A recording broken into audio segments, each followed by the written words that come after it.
You're listening to Non-Fungible Taylor, the podcast about a man trying to find his way through the crazy world of NFTs. Hey guys, welcome to Non-Fungible Taylor. Today's episode, I have a very, very special guest. Her name is Desiree of the Girlfrens NFT project. I had a very, very nice conversation with her. She's an awesome person. Her project is probably one of the best that I've seen, and it's on the Solana blockchain. Her mint was a couple days ago on the 24th. So definitely go check that out. Check that project out. Mint some girlfriends. Her project gives to charity. It's a lot more than that. And we get into all of it. So definitely check it out. And without further ado, here it is. I'm curious. I looked into your project a lot, and I know you came onto some of the Twitter spaces that I was hosting, and your project definitely stood out as like one of the more genuine and the more involved projects that I've seen. And it makes sense because of, your story and whatnot. I'm curious if you could just kind of get into the backstory a little bit, and like someone who's just coming across you for the first time, what you want them to know about, your girlfriend's project. Yeah, for sure. So, I always feel a little weird about like just jumping in with being like, I had cancer. But like, that's kind of like the only way that I know how to tell the story because that's where everything grew out of. So, like, really, that was like the genesis of everything. So, it doesn't really feel right to start anywhere else. So, I guess that's where I'll start. But when I was 29, which was in early 2020, I was diagnosed with breast cancer, which was like super random, out of the blue. I didn't have any family history or like after I did a bunch of testing, like no genetic markers came back. And like I was relatively healthy at the time. I was doing like one spin class every week and like eating like, I wasn't eating like fast food every day or anything like that. So it was just like very shocking and it felt very random. Um, so then, I went into treatments at first it's a lot of testing and then treatments. I was like brand new to the medical system. I had never really like spent time in hospitals or anything like that. So it was all very like new and uncomfortable. And when you're put in that situation, it's kind of just all like pushed on you all at once. So it's a lot to like take in and it's a lot to deal with like mentally and emotionally. You're like thinking like, am I going to die? And like you literally have to live with this unknown until they like test you and like figure out, like what the actual severity is. So, there's that. And then, yeah, just dealing with like doing a lot of uncomfortable tests and then going into like treatments. And so that whole process for me was about a year long. I did I did surgery first, and then I did chemo, which was like 3 months long. And then I did radiation for a month, and I finished that in January of this year, 2021. So, it's a long stretch. For me, it really felt like one of the things that was hardest for me to deal with was not having like freedom anymore as like a young person because I was 29, like so many people at this age are like, working on establishing their career or like trying to buy a house or like going traveling or doing all these things, like maybe having kids. And I remember I took a couple weeks off after I got diagnosed and then I went back to work for like a couple weeks. And I worked with people mostly like around my age. And I remember just like hearing people like making plans, even just for like their weekend and like making plans to travel and buying tickets to like concerts. And I was like, I don't know if I can do any of this stuff. Like, I feel like my life is just like put on hold because I'm at the mercy of like appointments and tests and all of that stuff. So that, and I mean, for me also, I had COVID kind of like piled on top of that.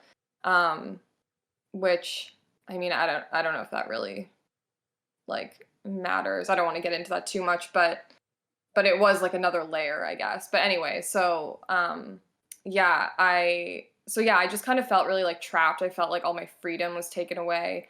And then there's just a lot of other emotional things that you have to deal with. And I think the journey is different for everyone, but it affected my relationship. It was a little bit stressful in my relationship, because you enter this like weird dynamic of like caretaker and like person being cared for, and like while my boyfriend was amazing in that situation, he like went above and beyond.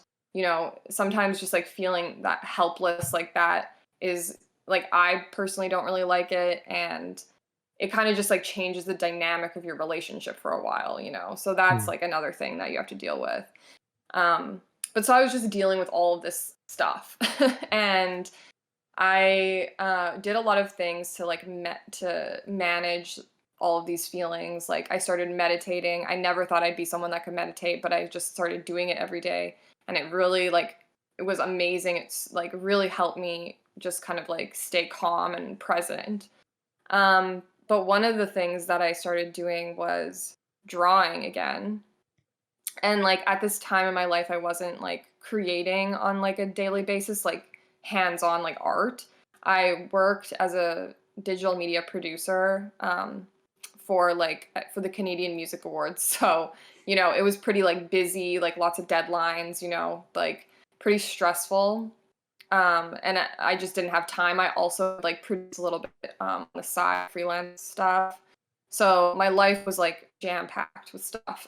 And um, I think when this happened, I was looking for healthy ways to kind of like get all this stuff out. And I would think back to a time when I was like 20, where me and my brother, he's also like creative, we rented a studio in the where I'm originally from. It was like $200 a month or something. It was like this tiny, like just like shitty art studio. And I would just go there and like be creative, but without really like a purpose. I wasn't like working on a specific project or something. I would just like go there and do whatever I like felt like doing in the moment. And I think that that was really a time that I would look back on like fondly. That was just like a time for myself, not necessarily, you know, taking care of other people or like working for someone else or doing any of those things. It was just like a free time for me to connect. And I don't think I really had that since then. So I was like, okay, well, I'm just gonna like start drawing again and like see what happens. So I went out and I like bought some art supplies. I think just like pencils and erasers. I might have even had some of this stuff when I started, but I know I didn't have a lot. I would just like go in my room and like put on like a baking competition show and like just let it play for like 4 hours and just draw like whatever. I would go on like YouTube and find like there's like drawing like models on like YouTube. There's like these weird videos of like naked like models for drawing. And so I would like find those videos and then I would draw that because I've always really liked just drawing women's like bodies. I think it's just a fun thing to draw because there's it's very like soft and there's curves. And so yeah, I've just kind of always liked doing that. But so I did that for a while, and then I realized that I was starting to draw some of the things that I was going through. So like I would draw some of the tests that I was going through. I did a series of like I think there's like 5, and it's just like a boob going through like the different tests that I had to go through. And then I did a series of like side effects that I was experiencing, and I started posting those on my Instagram, and it was a really good way for me to just kind of like share to my family and friends without having to like talk to them and tell them what I was going through all the time throughout this whole process. So it was just like super, I think, and then looking back on it now, it was just really monumental in me being able to like move forward. Like I don't think if I did that, I would have processed those emotions in the same way. Like I just got it out. I'm a big proponent of like externalizing negative internal feelings. Like I think you have to do that or else it just kind of like festers. Mhm. So for me, that was how I was doing it. I was just like drawing what I was going through. And yeah, I just realized like how important that was for me to be able to move forward. So when I finished all my treatment and everything, like I knew that I wanted to I knew that I wanted to share that with other people because it really helped me.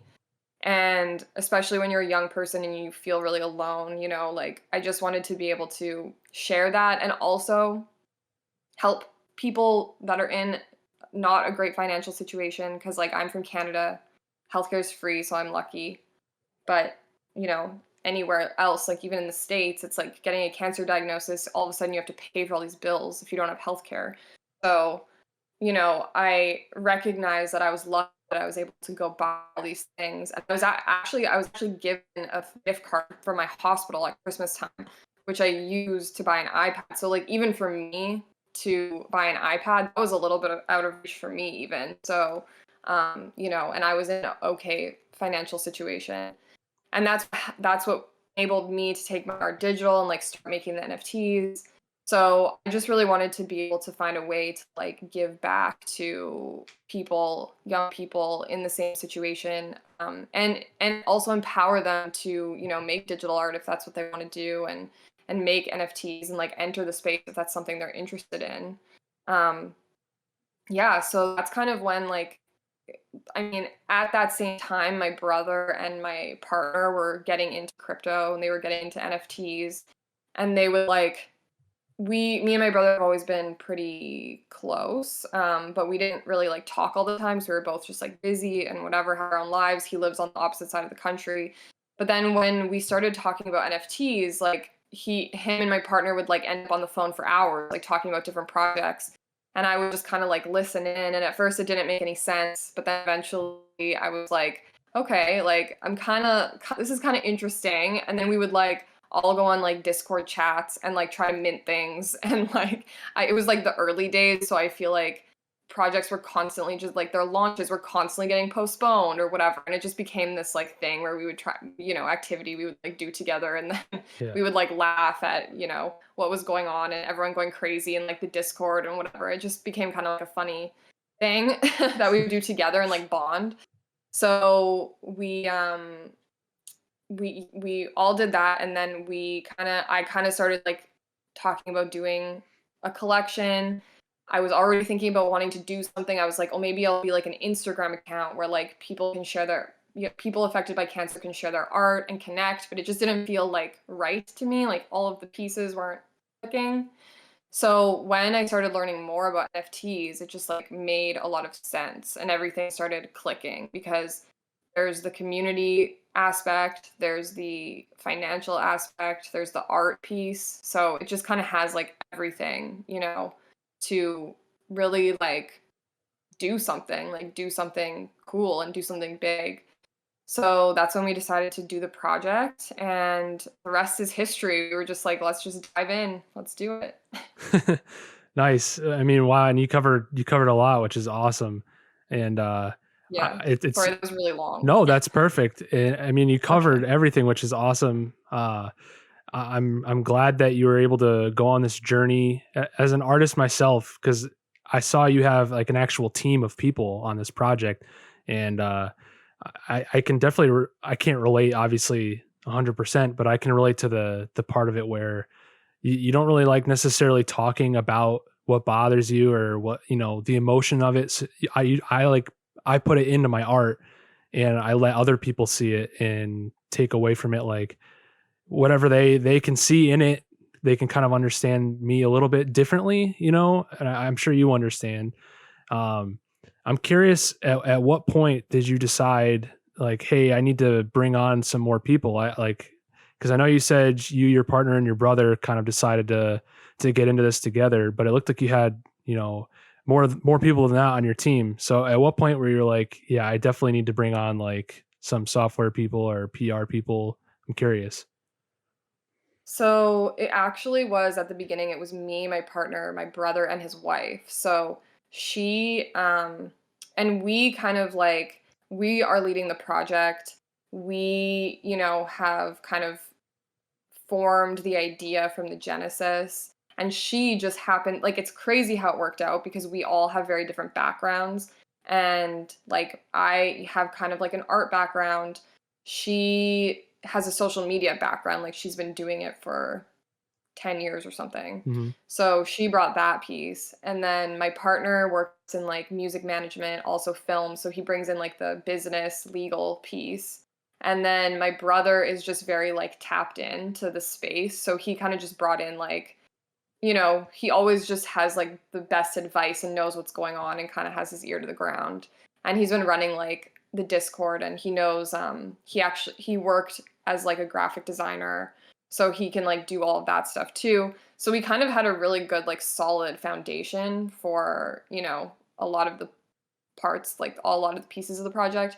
But the one thing that we were missing was like the technical side of it, which is obviously a huge side Yeah. of it.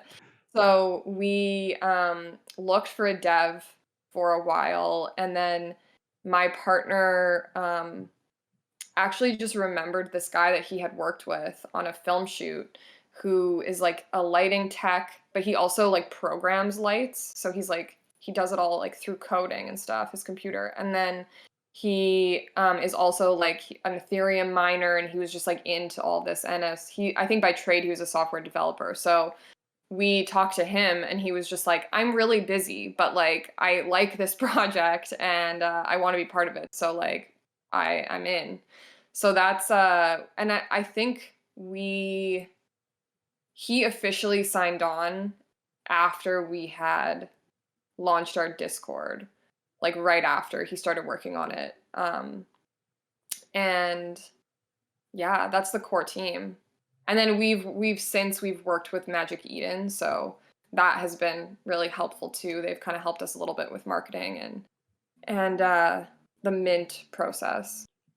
Okay. So a big part of my podcast is kind of like appealing to people that are just starting out. And I think it's interesting because I had originally assumed when people started projects that they like actively searched for people online, like literally typed in looking for dev. And it's Yeah. interesting because a lot of the projects I've talked to, the core group of people were all people that already knew each other, and any extra people were known somehow, like two people removed. Like you were saying, oh, he already knew somebody that worked on something with him. So I think it's really interesting, and I think I almost wonder if it works better that way because it's people that you really trust, and it seems like Well, this is that's yeah. Yeah, that was like a big concern for us because we're not super technical people, is that we really wanted to find a dev that like we knew we could trust, because otherwise they could just like completely screw us over. So we were like, okay, we need to like find someone trustworthy. And I think also, people, I think that when it's people that are close to you, they might be a little bit more invested in the project. And I mean, I can't speak for all projects, but I know that for us, we didn't have a big budget. Like we were just like paying for everything out of pocket. It's not like we had funding or something. So we also kind of needed to find someone that was just willing to like be down for the cause and, work for the potential profit in the future. So I think that also is probably, I don't want to speak for anyone, but like I feel like it might be a common theme between people that know each other and just like working on it out of the passion for the project. But Yeah. yeah. Yeah, that makes sense. I can definitely, because I've had projects I've tried to start. I haven't really started anything yet, but I'm like, the age old business saying where it's like never get into business with people like your friends or family. And it's funny, Yeah. it's like the opposite in the NFT world. And it seems like the people that work with people I know almost have better luck with what's going on with their projects. Um, I wonder. So you said you started with just kind of physical like drawings and whatnot, and then you went to digital afterwards. I'm not too familiar with because I've never used an iPad in my life. I'm curious like what kind of software you used and how that transitioned into like the generative art aspect of it. Yeah, totally. Yeah, so I was just drawing with like pencils and like markers at first. And then I dabbled in digital a little bit because one of the series that I did, I think it was like the side effects one. I drew little characters um to like show the side effects, but then I would bring them into Photoshop to fill out like the background and stuff. Oh, and I actually think I brought them. Yeah, I brought them into Photoshop to like clean them up. So that was kind of my first foray into digital. But I also do graphic design, so I'm very familiar with like Illustrator and like Photoshop and that stuff. But I wasn't really using it to like make art. And then I got an iPad and I started using Procreate, which is like an amazing program. It costs like $10 or something, like one-time fee, which is insane considering like what Illustrator costs. Right. And it has its drawbacks for sure. It's not vector, so like you have to be really careful with how you size things. But it's for drawing, it's like amazing. Like it's so intuitive, and there's just so many different like brushes, and you can like buy different brush packs. There's just like so much you can do with it. It's crazy. So I took that series and I brought it into Procreate to like make all the backgrounds. So that was kind of like the first thing I did in it. And then I was just playing around with it for like months before the NFT idea was even a thing. Just like drawing random stuff. And then when I learned about NFTs and we started thinking about doing the project, I was like, okay, these projects have like, at the time, it was like 10,000, that were just like selling out 10,000. So I was like, okay, we have to make 10,000. And I was like, how are these people making 10,000? It must take them like so long, like months and months. And then I was like, okay, well, if I start now, like, it'll just take me a really long time, but like, I'll just start and see what happens. I'll see how many I can do. And I was like, oh, maybe we'll just do a collection of like a couple hundred or something. We'll see how far I get. And then I realized that like that's not what people are doing. It's like the layers, and then the layers are like put together through like coding. So I was like, okay, like this makes so much more sense now. So at that point, I started working. I had done a couple already. Like I think I had done 10 or something, and I was like, okay, so I'll just take the pieces of these and turn them into layers. And then eventually I like made all layers. I think we have just over 100 different traits in the collection. And then I actually did the generating myself using a Hashlips code. So that was pretty cool. That was like, I felt like cool being able to like figure it out. He was like he did everything for me. It literally just took like downloading it and like putting my stuff in. But like I was like, oh my god, like I figured this out. That's awesome. I was very proud. And then eventually our dev took that file, and then he changed and added stuff. I think he needed to change the metadata and stuff, so he like did that on his end. But the fact that I was able to like generate them and just seeing them all come together is like crazy. That's a weird moment for an artist, because you're like, I like didn't make this, but I also did. It's pretty cool. Yeah, it's funny that you said you thought they like originally made all 10,000, because that's exactly what I thought too. Because a lot of the people I talk to that start their projects are all devs, and I don't really get a chance to talk to a lot of artists. So it's funny listening to another artist's like journey through it. And I do remember thinking like, I can't not believe how long it must have taken these people to do each individual. And then when I watched like Hashlips videos, like you're saying, I'm like, oh my God, I feel so stupid. I didn't realize Yeah. they had like code that ran through it all. That's so funny. So you said you generated them all yourself, and then you pass it on and your developer kind of did the rest. And I'm assuming those are the ones that are being minted, right? Yeah. Yeah. Were there any like hiccups along the way, like something didn't quite go right and you had to go back to the art assets and kind of change some stuff? Yeah, you know what? I was actually really surprised at how well everything worked on the first round, because I was expecting to have to do like quite a bit of tweaking stuff. But I did it. I did the first generation, and I think I was just testing out like a couple hundred at a time. And I would also, in my program, like I would flip through the layers and test out different traits with each other to like make sure that they would work. Mm-hmm. But it's impossible to do that for every combination, obviously. So once we did the full generation of like at first, because originally we were going to do a collection of like 7,777, and then so we did that generation and just like looked through at all of them. Like it was Wow. crazy. But my sister-in-law also was like so excited, and she's like, I'm gonna look through all of them. I'm gonna take all night. I'm gonna look at all of them. And she like organized them and everything, like very, very helpful. But I think like initially I definitely had to go back and tweak a couple things, like maybe 10 of the traits. But and I did have a couple like color tweaks. I tweaked some of the skins, the skin tones, but I was really expecting to have to do a lot more. So it was nice that it wasn't like, tons. Yeah, that's good. I remember talking to Taco last week, and he was saying one of the because he doesn't do or he does the generative art, but he doesn't do smart contracts. But he was saying when he does the generative art, he had a lot of like items that were clipping and they were like going into each other or overlapping when they shouldn't. So it's kind of cool that you didn't really have a lot of issues going into it, and like there wasn't a whole lot of troubleshooting. I'm curious, like I see there's so many different projects out there, and for some reason yours like just really stands out, especially art wise. It has more of like a handheld feel to it, less of like just looking at each one. I don't get a huge generative art vibe from it.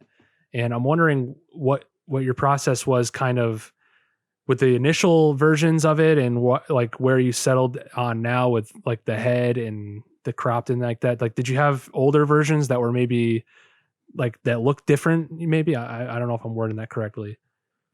Yeah, no, it's funny because I actually had drawn this character as one of the first things that I drew on my iPad, like before we even started talking about NFTs. And when we decided to do it, I was like, well, let me look back at some of the stuff that I've already done and see if I can like build on that. And so I found her, and it was already laid out like that in the circle and everything. Um, so it actually looks quite similar to the original, but yeah, I don't know. I feel like sorry, that's not a very good answer, but I feel like yeah, like it really is almost like exactly the same. That's awesome though. I definitely it's nice talking to like the artist of the project, because that's really the only thing I can speak to, and I feel like I can ask better art questions. It's nice getting that different perspective on it too. Um, do you know exactly how many different assets that you've actually gone in and made? Yeah, I think it's like 104 or something. Wow. Yeah. How long did And that I know take you? some collections have like in the 200s, but Yeah. I saw 100 and I was like, good job. do you, That's a lot. yeah, how long did that take you to do all those? Um, I think I worked on it for about, I want to say maybe a month and a half. And I mean, I work like I've been working full time, so that's like in like my off time. How much time do you think you spend now on the project, and how much like hands-on do you have with it? Every spare minute that I have. Like I that's the crazy thing about it is that I really didn't expect I expected that I was going to be the artist like behind closed doors. I wouldn't have to talk to anyone. I would just like be doing my thing and like that's it. And that was the extent of it. Yeah. But then everything changed. I think also just the NFT space changed. And Twitter Spaces became a thing. And we realized that like, you know, we wanted to be authentic in our story because we do have a very authentic story, and it would have been a shame to not put it out there.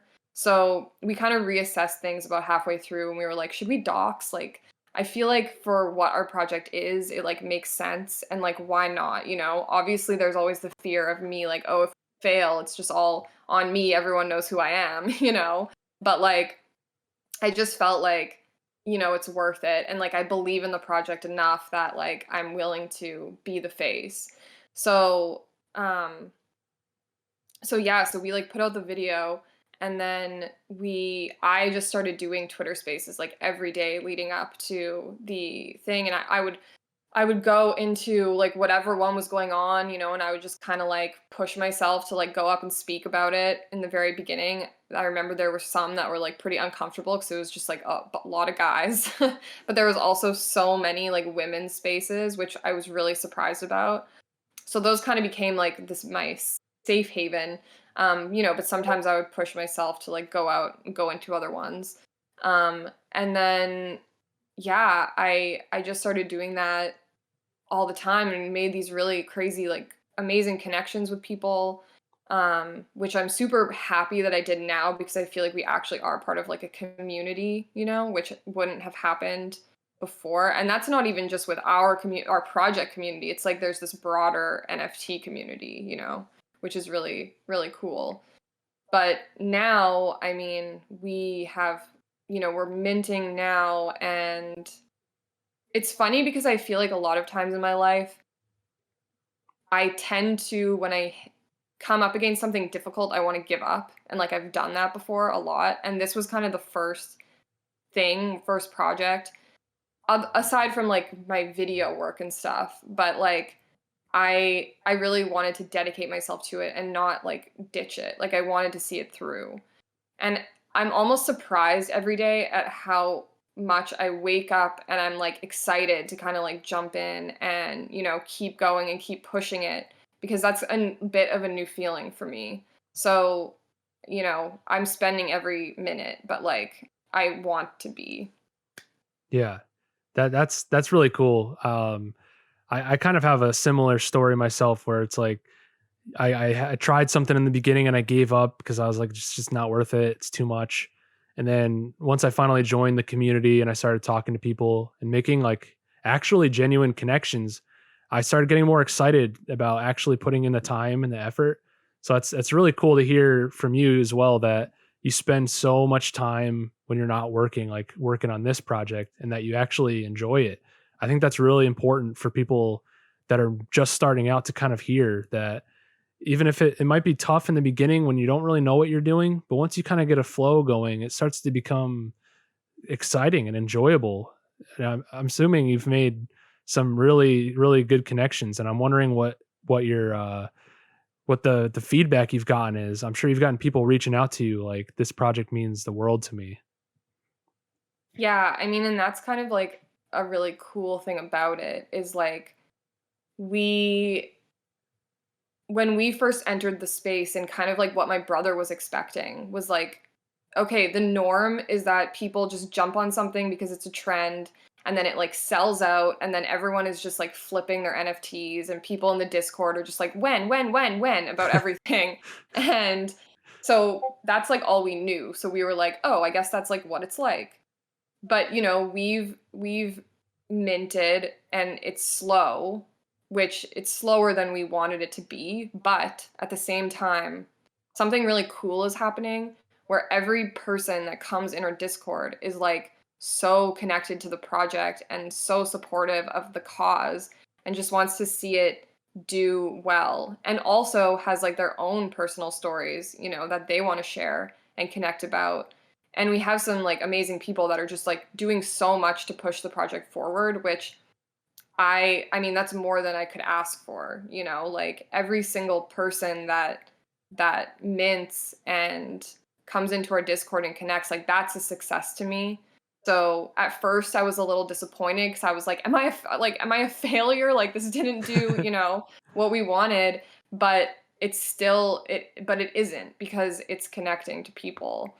And I think that is something that's important to like recognize, that like not every project trajectory is going to be the same, and making those genuine connections is like really important, I think.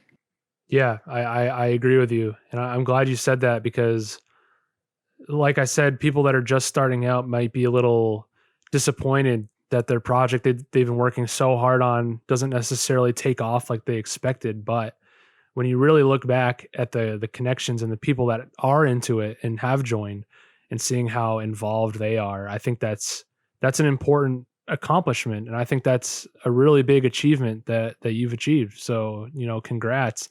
I definitely see the people in the Discord, and they are definitely involved. And I think that's a really hard thing to accomplish. So good job on that. Seriously. Thank you. Thank you so much. Yeah, of course. I'm curious, do you get people actually like DMing you and asking if they can help in any way? I know you touched on it a little bit, but I'm sure there's got to be some people like that. Yeah, a couple people have. In the past couple days, we've had some people reach out and just say like, "Hey, like I feel like this is like a good move for you guys to do now." And we really appreciate that. Like everyone that has messaged, I make sure I respond to everyone. And just like, we want everyone's opinions. And some people are coming in with like great experience, so it's like that's free advice. Like, thank you, Yeah. So we have been like really trying to listen to everything that people are suggesting and like take it into account when we're making decisions, because that's the whole point of this, right? Like we want everyone to feel like they're involved. Right. I'm curious what the reception has been like. Do you talk about this with your family at all? Like, what do they think about this? Yeah. My parents are just like very like excited, but they don't know what it is. Like they're like, "This is amazing," and they just like see the video that we posted, and they're like, "Oh my God, Desiree! Like, wow!" But they don't like know what's going on, So Yeah. I uh, I try to explain it. My mom is like slowly getting into like crypto. Like she bought some Ethereum and stuff earlier this year, and my dad is like, I'm not doing that. Like it's a scam." But then but I think maybe this project is also kind of opening his eyes because he is very into it and like he wants to hear about it. And we're going to see him at Christmas, so I'm sure we'll be diving deep into NFTs. Um, and then it's funny too because I have like my Instagram is private, but I've been posting stuff in my Instagram and kind of just like promoting it in there too. And it's cool because some people like from high school that I haven't talked to in years have reached out and been like, "How do I like buy Solana? Like, can you show me how to set up a wallet? I want to buy one." So that's really cool. And we've actually been seeing a lot of people say like, "This is my first NFT," and this is my first Solana NFT. So that's also really cool. It's just like bringing more people in. Yeah, I was gonna say, this I got two girlfriends, and this is my first time using anything on Solana, and the process itself was actually a lot easier than I thought it was going to be. So I think Yeah. your project is definitely a good one for people that want to get started, and it's awesome that you've got people reaching out to you that have never done anything like this before, and they're asking you how to do it, because your project is definitely like a beginner friendly project, and the story behind it too. Like a lot of other generative art projects that, they're just profile pictures. They don't really have a good story behind it. But I think people can look at yours, and it's a good entry into the world of NFTs, because there's a real person, you, behind it, who has an actual story, and there's a real purpose behind what you're doing. And I think people can definitely get behind that. So I think what you're doing is awesome. Um, and I definitely think more people should be, reaching out, asking how they can get set up. So it's really nice that you're doing that. Thanks. Yeah, I think it is really interesting because there is a bridge from like IRL to like NFTs, I think, with our project, because we have a story that's grounded in, like reality, has nothing to do with like crypto or NFTs. And it's not like this like crazy utility project where like people from the outside looking in like don't understand, what it is. So I think just having that like grounded piece definitely is a very good bridge. And it's interesting because that is kind of what we saw in wanting to pursue like making a documentary. Because we were like, there's this gap right now in people really understanding like what NFTs are all about, and maybe thinking it's like a shadowy thing or like a scam or like whatever. Yeah. So, obviously our background, we were like, this would be an amazing way to kind of just show, and we've made all these amazing connections. We are literally witnessing all these stories and all these projects. Like it would be a shame not to be documenting some of this, to bridge and to bring more people in. Yeah, for sure. And I like what you said A lot of people do think that it's kind of a scam. And one of the things that people have talked to me about that aren't in the NFT world is the classic age old, well, I can just screenshot it or I can right click and save. And then I get all the same stuff as you. But with your project in particular, it's like you can't get all the access and all the utility that, like, it has to be an NFT project. I can't picture your project in any other way. Like the NFT space accomplishes everything, all your goals that, are on your roadmap. You can only really do through NFTs. And I think it's good that you have a project and it's like this. And I'm glad that you're working on, or you have the goal as doing the documentary, because I thought that was one of the biggest things that piqued my interest with your project. Is I do definitely think there's a gap where it's either like when you're starting out and you don't know anything, it's really hard to kind of get started. And I think a documentary is a good way to kind of open people's eyes. Is that, I know that's your goal when you've 100% minted, but is that something that you're kind of getting together now and you're kind of getting shots and all this other stuff here and there? Yeah, so I mean, we've been like filming our own stuff, just at home, throughout the process. Um, but we do see this as an opportunity that is very hard to pass up. So it's not something that we are gonna just scrap, even if we don't like hit our goals. We're definitely already looking into like getting grants and getting funding to do something, because I just feel like it would be a shame to not. So, Mm. and we have actually reached out to a couple other projects that are interested in like being featured, which is really cool. So things are like in the works. That's good. Yeah, I was thinking like it would be a shame if you didn't hit the goal and you guys were not able to do a documentary, because I think that'd be such a big contribution to the space, because I can't think of any other project that has done anything close to that. I mean, there's YouTube videos on how to do NFT generative art and how to buy and flip NFTs, but I still think there's a huge market for the process, and especially starting out, and people want to see that whole, starting out from literally nothing to just doing art to then having a full project. I don't think there's enough stuff out there like that. And that's kind of the market that I've tried to corner. And I think obviously it seems like you're trying to do the same thing. And I think it's important. So I kind of wonder if you have any, I don't know if advice is the good word, but do you have any tips or pointers for someone that's like not sure and they kind of want to start doing what you're doing? Yeah, I think don't assume that it's like these huge teams that are like doing everything with like big huge budgets. Like, it is possible to do it if you're just dedicated, and if you have a couple people, like, it's, you can't do it alone, but if you have a couple people that are like dedicated to it like it's definitely possible to do. I do think it's very important to have a good dev. That is like a huge thing. um but like, you just have to do it. You can make anything happen. And also it is really important to be making those connections with people in the space. Like, that is insanely valuable. Yeah. Do you think doing the Twitter spaces has helped get your project out there a little bit? I think so. And I mean, I think from doing the Twitter spaces, like, we've just made connections with people who really like care about it. So we have a lot, like, we just have a lot of supporters, especially within like women and NFTs spaces, uh, that are like not only minting, but they're also like pushing the project, and they're retweeting, and they're helping us promote. So that's huge.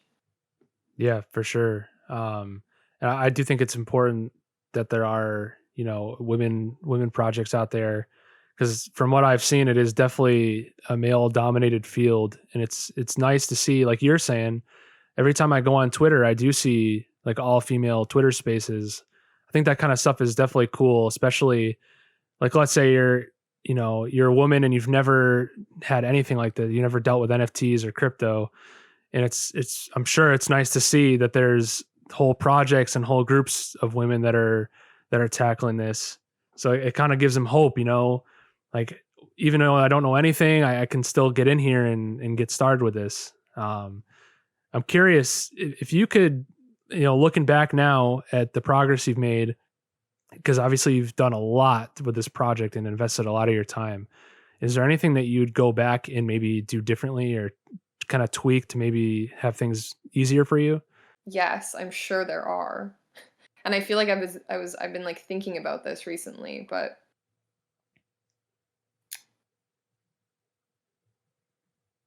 I mean, one thing I would say is our dev is amazing. I love him, but he's really busy. So Oh yeah. having someone, and honestly, I think this might just be a dev thing because all devs are like very in demand, I think, and very busy. Because I know the other projects have had like a lot of issues too. Um, and we haven't had a lot of issues, but it's just been, I think that's probably the most stressful part of it, is just not really knowing, the technical side, and then just depending on someone else that isn't necessarily around all the time. It can be stressful. So Yeah. if you're able to find someone who's like just really dedicated and has like, the time to like answer your call whenever you need, that would be like amazing. Like if we could have had that. But I don't know if that's something I can really go back in time and like change, Yeah. because Yeah. it kind of just is what it is, and I think it's a situation for a lot of people. But and we still got it done, so, but yeah, I don't know. Yeah. I think one of the things I've contemplated was, because you're definitely right, there is a shortage of devs, it seems. And I think a lot of that is because it's such a new venture that not a lot of people are investing in the time to learn. So one of the Yeah. things I've contemplated is, should I just learn it myself? And because I mean, I work full time as well, and it's hard for me to find time, but it's like, maybe I should just learn it and do it all myself. And then maybe I could be available to other people to help. Is that something you would do if you had the time? Yeah, I mean, I think having the knowledge is super important and invaluable. Like the most that you can, I would definitely encourage like just researching and doing as much learning as you can, for sure. Like that's kind of where my brother stepped in a lot, is he would just like go online and like find all these resources and like read him themselves so that he was able to communicate with our dev and kind of like work together with him, when he maybe wasn't really around, or kind of just be that eye on our side too, that was like, oh, well, maybe we should do it this way because this is how I'm reading that this is how a lot of people are doing things. So kind of just like keeping your eye to the ground. I know that he's been in a lot of like, there's a lot of Discord groups that I think you can get really good information from. There's like a Metaplex one. And I think there's like some dev ones. So they definitely are out there and they definitely exist. And like having that knowledge is invaluable. Yeah, for sure.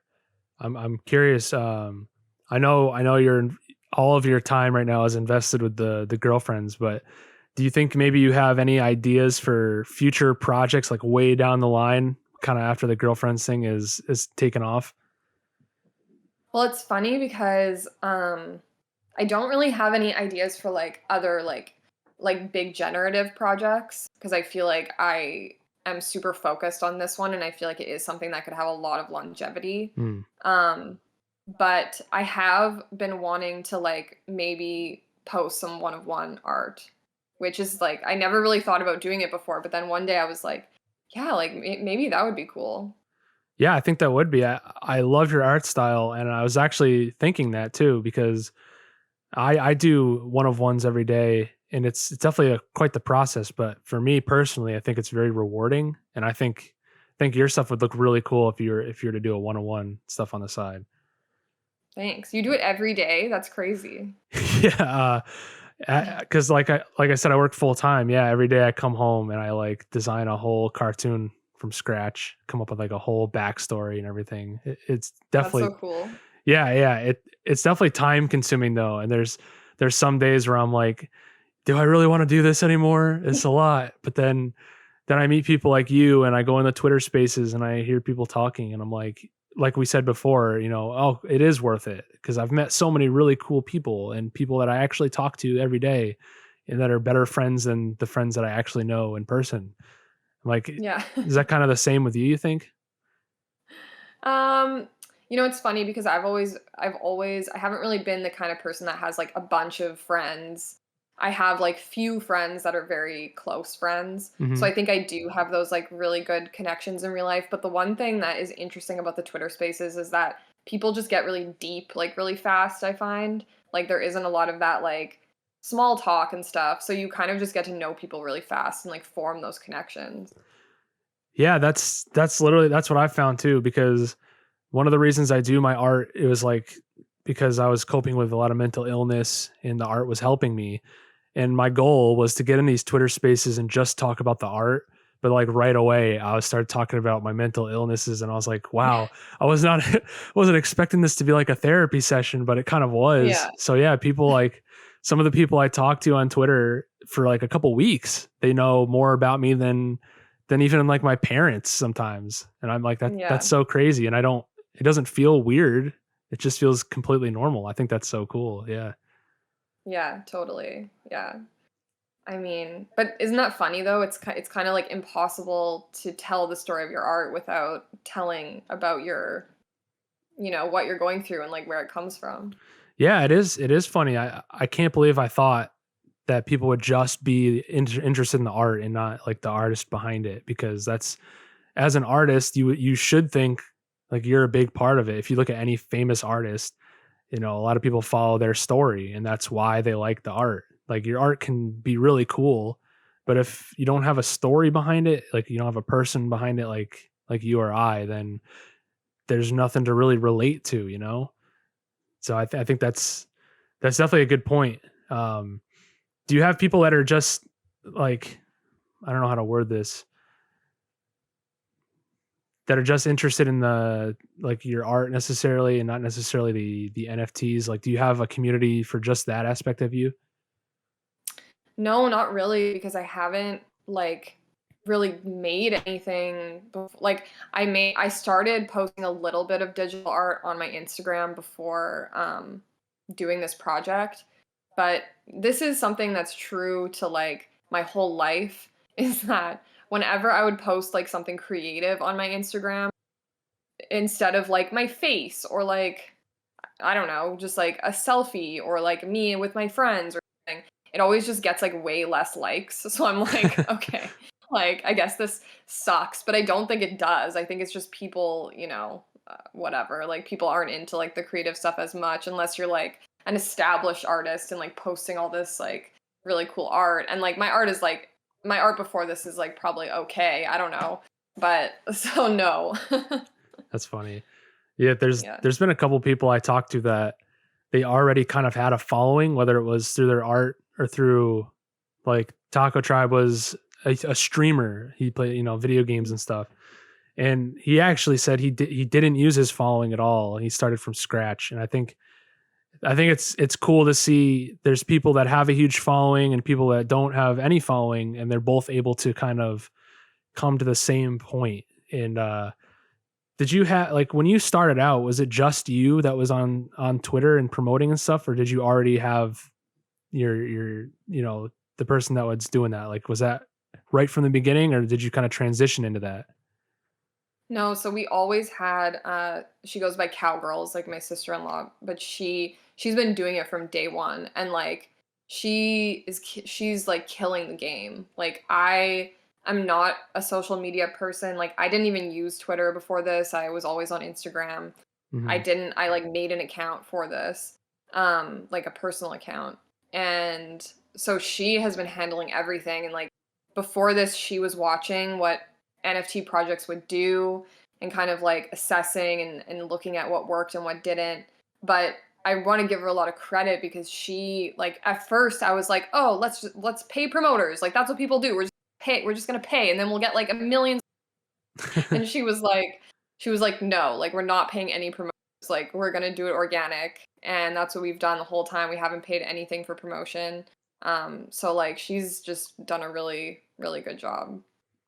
Yeah, that's cool, and it seems like you guys come a long way too through just doing it organically. Have you gotten those messages like, "Oh, hey, promote through us," or because I get that at like 300 followers. I can't imagine the kind of messages that you get. Every day, every single day, there's like 10. That's It's crazy. uh I can't imagine. Like that's one of the things that I was kind of worried about kind of growing my own community is the amount of spam that I would have to deal with and like kind of filter out and the constant notifications I'm sure you get. Like how is that kind of dealing with? Um, I'm gonna say not great for the mental health. Yeah, I can imagine. Like whatever the Twitter algorithm is that like addicts you to it, like definitely works on me. I find it hard to disconnect, and like I check every notification, even though like Cowgirl's also like on the account. I'm like constantly checking everything and responding to like certain messages. Um, and like I mean, when it comes to spam, it's not, I feel like on Twitter it's not bad because all of the promoter messages go to our like you have to approve it to come into your like main mailbox, right? Mhm. So that's kind of actually been really nice because we can just kind of look through that and just see if there's anything that we've been missing. But so I don't even know if we get notified for those messages. Maybe it's just something she has in the settings, but just in terms of like being even on my phone, like I remember a couple weeks ago, I had a dream where my phone was like this close to my face and I couldn't move it. And like it was a nightmare. It was awful.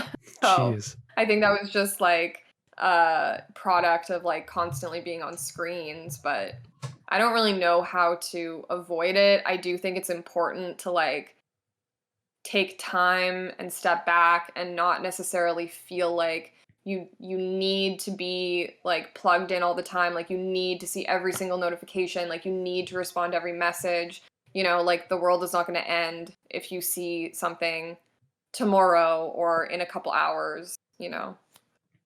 Yeah, I mean, t- talking to you, you're full of like inspirational quotes for people just starting out. Like that's a really good point to make is I like personally I have found myself getting kind of addicted to the notifications, and it is important to step away sometimes and kind of let your community run on their own, because at the end of the day you're a person and you need to rest, you need to take your own personal time off, and it's hard kind of seeing that sometimes when you're in it so much, even someone like you who has somebody that takes care of all that stuff, it's still hard to find yourself stepping away because the constant notifications.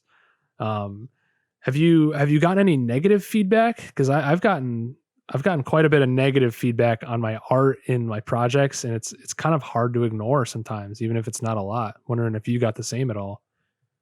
Yeah, it's funny because that's totally a thing, right? And even just coming from like a video background, like we'll make a video and post it and it'll get like 100 comments of people being like, this is great, I love it, like amazing, great video. And then Yeah. one person will be like, this is the shittiest video I've seen. And you're just like, oh no, I'm a failure. Like you just uh fixate on this one negative comment, right?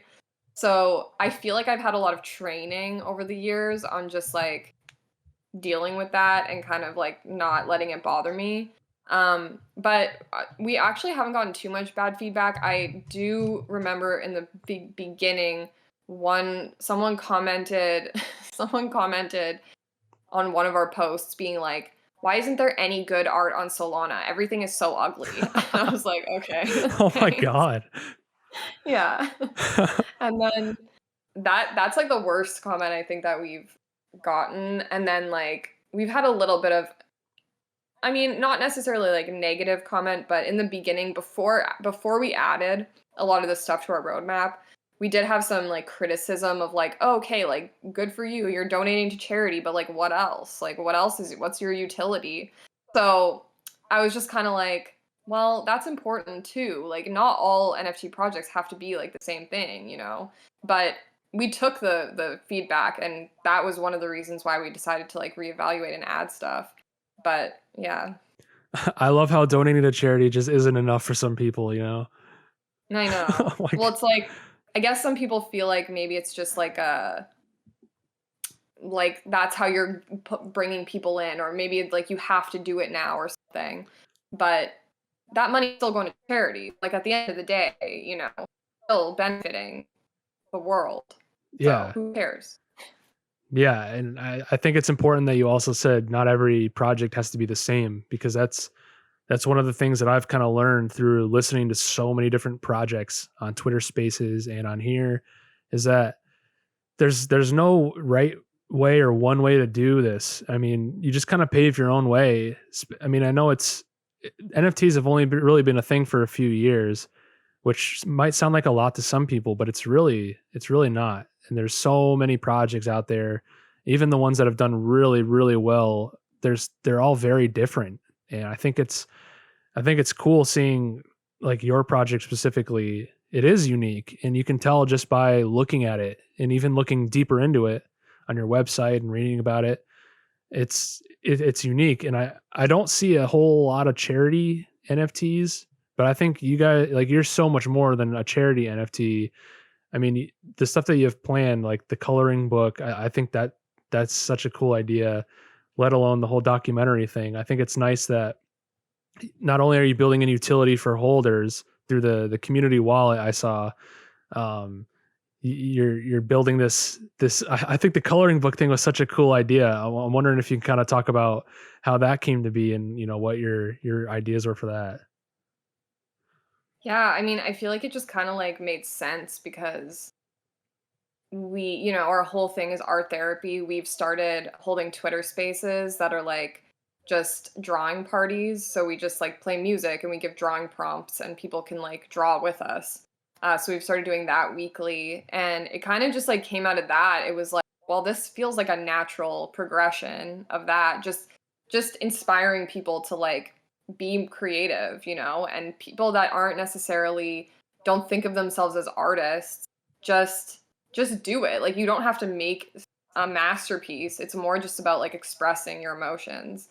So, yeah, it just kind of felt like a natural thing to us, and we also feel like, you know, we have all these characters. It would really transition well into kind of like some sort of a coloring book. We've been working on some lore in the background. We haven't really released anything, but so all those things are kind of like coming into play. And then also just being able to bring in even younger people with cancer, like children, you know, and benefit them in some way.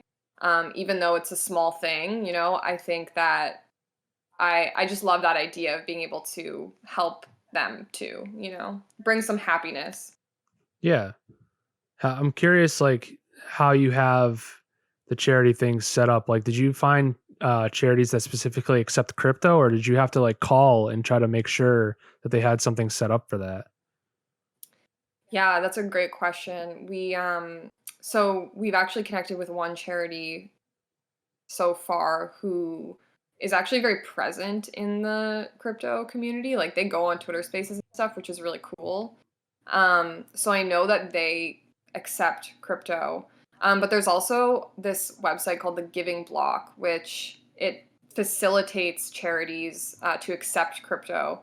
So I think they will help them accept like crypto itself, or they'll convert it to fiat if that's what they take. And they also onboard new charities. So, you know, we've kind of been watching just what they've been doing, been in a couple Twitter spaces with them. So that's kind of like an option of how to give to, but we are kind of leaning towards, you know, the charity that we have already connected with. And then there are some charities that I worked with through my cancer experience that I just think it would be really cool to donate and onboard them into the crypto space, because I don't think that they take crypto. But those are like really early conversations that we're just starting now. So Yeah, yeah. I think that's important for people to hear, because one of the projects that I'm working on, that I'm nowhere near actually starting it, but I've started reaching out to charities, and I realized not a lot of them accept crypto. I didn't even know about that website that you said, the Giving Block. Um, I think that's kind of an important, next step for a lot of charities to take is accepting crypto, because if I can develop a smart contract where a certain percent of royalties just hits, their wallet, it makes things so much easier. So I don't have to personally convert to fiat, and then people are having to trust me, like, oh, who's to say I don't just take the crypto for myself and, just pocket it. The idea that it can just be built into a contract and then it just automatically gets sent to them. That's I'm curious. So I know you said you've used the Giving Block to see other charities that are onboarding crypto, and there's a charity that's involved that already accepts crypto.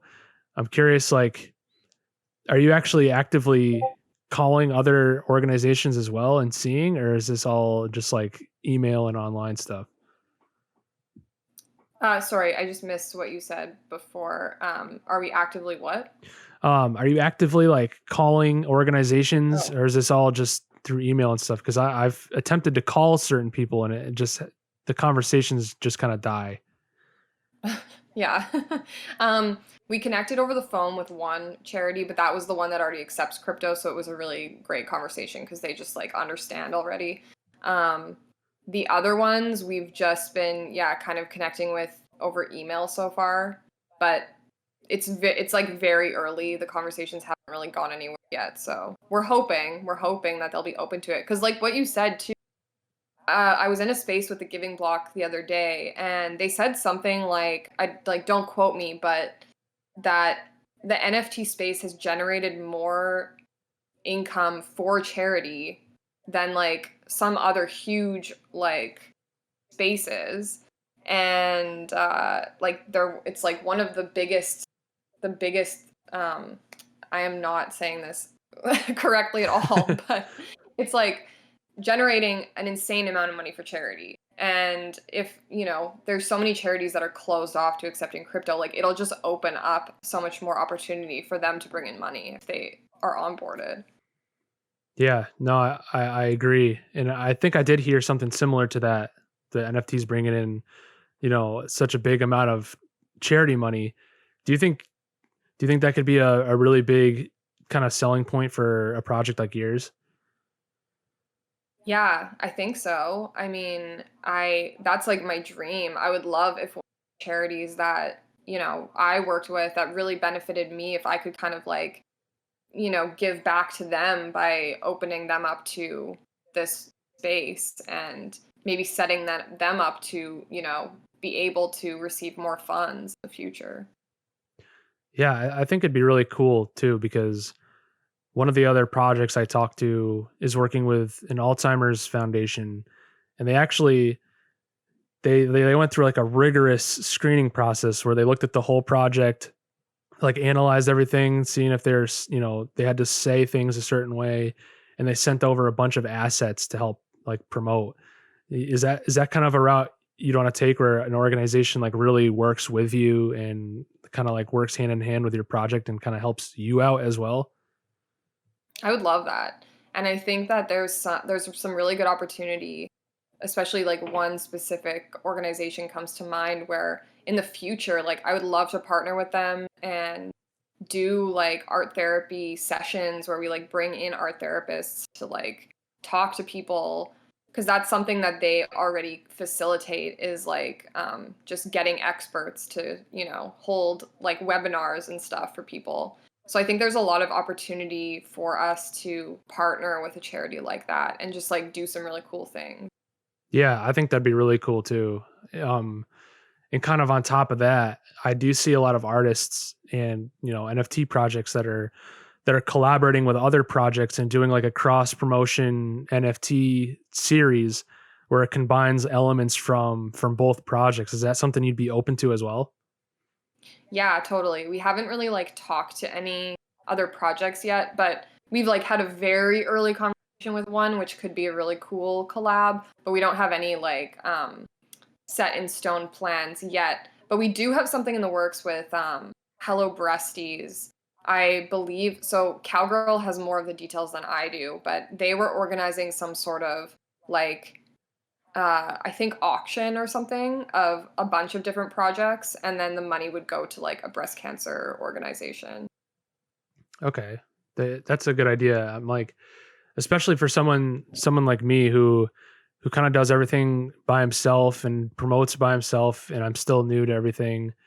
I had a couple people reach out to me to do collaborations, and it's still kind of a new thing to me. So I'm still learning the lingo and how to talk to people and how to go about doing that stuff. So how did that connection get made? Did they reach out to you, or did you go looking for somebody?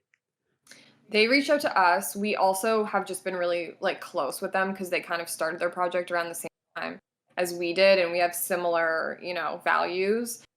So it happened really naturally. But you know what? Now that I'm thinking about it, I can't believe I just completely forgot this. We did do a collab with one. We've been so busy. We did a collab with a project called Jolly Santa, who their project is giving back to kids. It's like they're gonna purchase Christmas gifts, or they're giving to a charity that gives Christmas gifts to children in need. And so we did a collab with them where I did a one of one that was like a girlfriend Santa, and they put that up for auction on their Holoplex, I think. And then, so I think 70% of that sale or something is going to go to that charity. Wow, that's awesome. And I totally understand that you're busy and like Yeah. you're forgetting stuff. I'm the same way.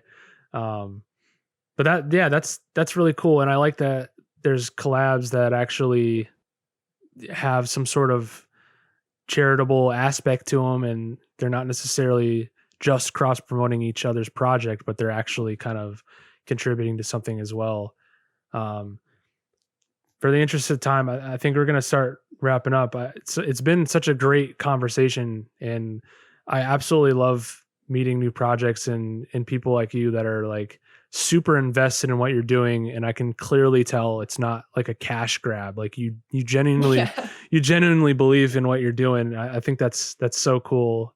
I encourage people that are listening to listen. Well, obviously if they're listening to it already, if they're hearing this, but, I'm curious if you have any sort of closing statements, like people have gotten to this far already in the podcast, or they're this far along in their NFT journey. Like what you kind of have to say to them and what you have to say about your project. I think that if you have made it this far, that you should stick with it, because I think that some really crazy things are happening. I do think we're all a part of history right now. I think we're very early in something that is going to be huge, which is very exciting. Um, I would say check out our Twitter and watch our video. And if it connects, then go and mint our project. You can come and join our fam. Everyone is super friendly. And yeah, I don't know. It's been great talking to you. I enjoyed our conversation too. It's been really good. Yeah, I agree. And I would definitely love to have you on again as I pick up more steam and you're farther along in your project. Hopefully we can do some sort of like update episode if you're interested. Yeah, for sure. I love that. Cool, Desiree. Well, it was really nice meeting you. Thank you for doing this with me. It means a lot. I appreciate it. Yeah, awesome. No problem. All right. I'll talk to you later. Okay. All right. Bye. Bye.